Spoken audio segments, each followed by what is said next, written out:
Why is it that the United States, a global leader in technology and innovation, doesn't recycle nuclear waste? Especially when it's a process that's not only safe, but economically advantageous. This may come as a surprise to many, but the answer lies in the annals of history, a byproduct of the Cold War era, and a law that, despite its outdated nature, still remains in effect today. During the Cold War, the tension between the United States and the Soviet Union was palpable. Every decision, every policy was carefully weighed against its potential to incite the adversary. At that time, it was believed that recycling nuclear waste might provoke the Soviet Union, so a law was enacted forbidding the practice. But here's the catch.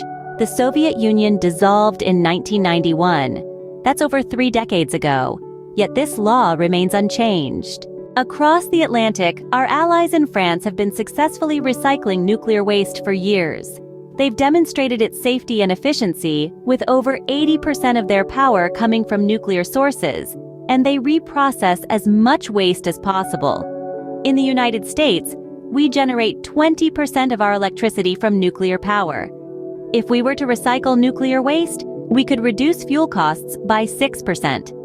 This reduction would translate to a nationwide decrease in electric bills by between 1.1 and 1.2%. And that's without even considering the potential of green reactors, which use nuclear waste as fuel, reducing the need for long-term storage. Imagine the impact on the economy.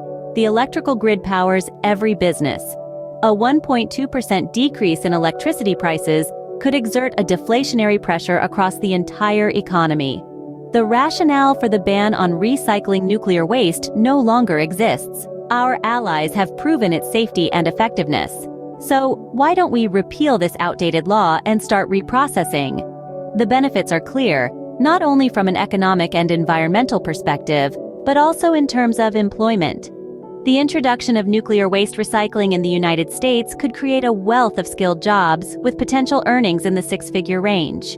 The question is not whether we can safely and economically recycle nuclear waste. We can. The real question is, why aren't we? It's time to rethink our approach to nuclear waste and consider the benefits that recycling could bring. It's time to leave outdated laws in the past and look towards a more sustainable and prosperous future.